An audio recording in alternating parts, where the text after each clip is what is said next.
Assalamualaikum warahmatullahi wabarakatuh. Perkenalkan, nama saya Arum Kristiani. Saya dari mahasiswi STAI Tanjung Mufilin semester 1 Prodi Ekonomi Syariah.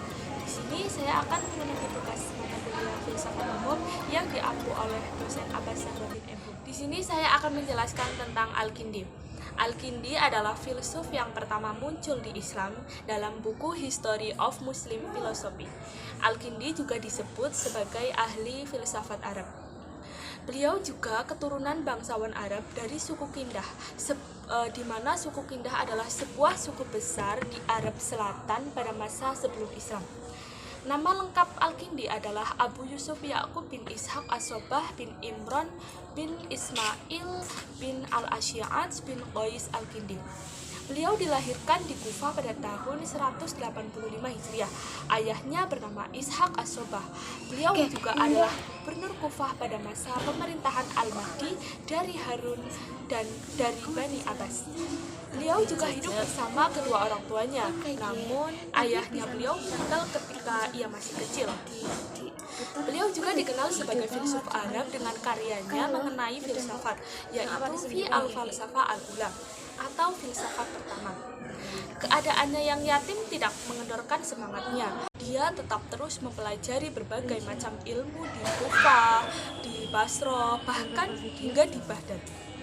Dia memulai belajarnya dari ilmu-ilmu agama, ilmu filsafat, logika, matematika, musik, astronomi, fisika, kimia, geografi, kedokteran, bahkan teknik mesin.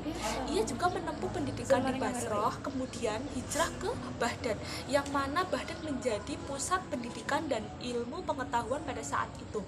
Al-Kindi juga sangat tertarik untuk mencari hubungan nilai Islam dengan pemikiran filsafat. Adapun karya-karya Al-Kindi dalam beberapa bidang, yang pertama dalam bidang astronomi, yaitu ada kitab Al-Manazir Al-Falakiyah, ada kitab Mahiyatul Falak, dan juga ada kitab Tanaha Jarmul Alam. Adapun dalam bidang ilmu alam dan fisika, yaitu kitab Fi Al-Basariyat Risalah Fi Zarqati As-Sama, ada juga kitab Fi Al-Ajram Al-Ghaisah. Dalam bidang ilmu filsafat juga ada tentang kitab Al-Kindi ila Al-Mu'tas Imbillah fi Al-Falsafah Al-Ula, atau biasa disebut dengan kitab filsafat. Adapun dalam bidang ilmu pengobatan, yaitu ada kitab Risalah fi Ilat Naf Ad-Dam, yaitu tentang hipotesis, yakni batuk darah dari saluran pernapasan. Ada juga kitab tentang Risalah fi Adat Al-Ghalib, atau tentang rabies. Ada juga dalam bidang ilmu hitung dan logika, yaitu kitab Risalah fi Al-Kamiyat Al-Mudafa, yang mana tentang jumlah relatif. Ada juga kitab Risalah fi At-Tajid min Jihad Al-Adad, yaitu tentang keesaan dari segi pemikiran-pemikiran Al-Kindi atau ajaran-ajaran Al-Kindi. Adapun dari tentang keesaan Tuhan, menurut pemikiran ketuhanan Al-Kindi, Tuhan itu merupakan pencipta segala wujud. Maksudnya mencipta dari tiada sesuatu apapun, termasuk mengenai gerak itu sendiri. Dan gerakan ini tergantung kemauannya, beberapa kali akan digerakkan. Di sisi lain, untuk membuktikan keesaan Tuhan, tentang Tuhan, Al-Kindi itu mencoba membuktikan dengan berdasarkan pada Al-Quran, di mana keesaan Tuhan itu tidak mungkin disifati dengan apa yang ada dalam pikiran.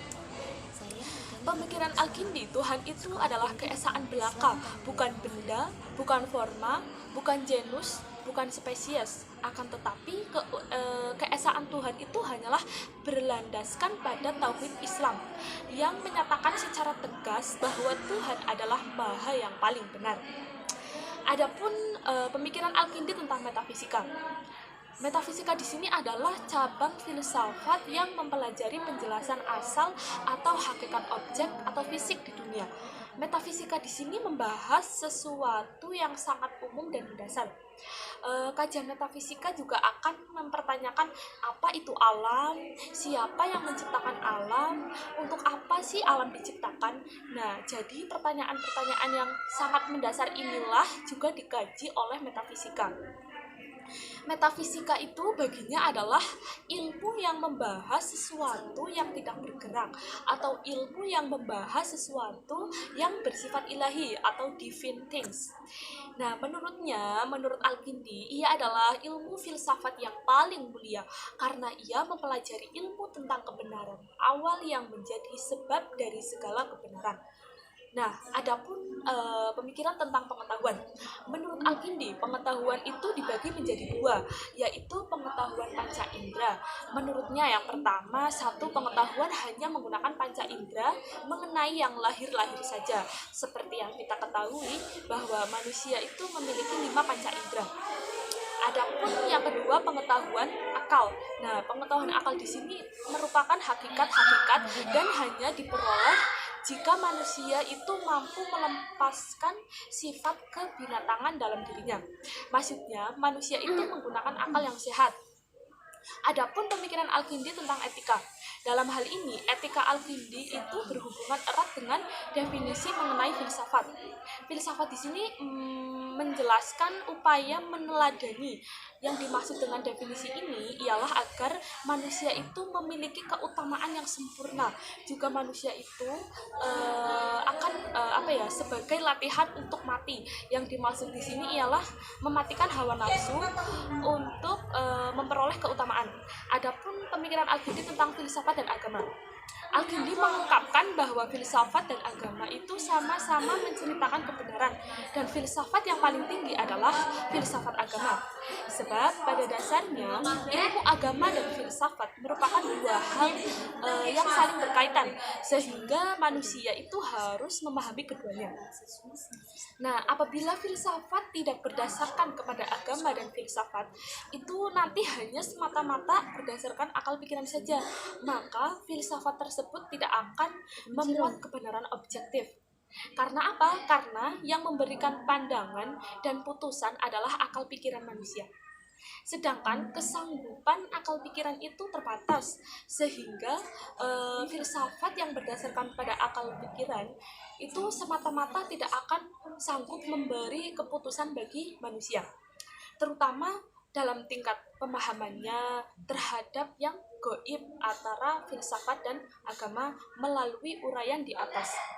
Nah, di sini kita bisa mengidentifikasi bahwa pada mulanya terdapat perbedaan antara filsafat dan agama, terutama dalam hal eksistensi keduanya, yakni filsafat berusaha menemukan kebenaran dengan berdasarkan akal manusia. Sedangkan agama adalah suatu kebenaran yang berdasarkan wahyu dari Tuhan. Ya, mungkin hanya seperti itu yang bisa saya jelaskan. Semoga materi ini bisa bermanfaat untuk kalian semua, dan semoga kalian bisa mencontohkan dari sifat kepribadian Al-Kindi. Dan mohon maaf apabila saya masih kurang dalam menjelaskan materi ini.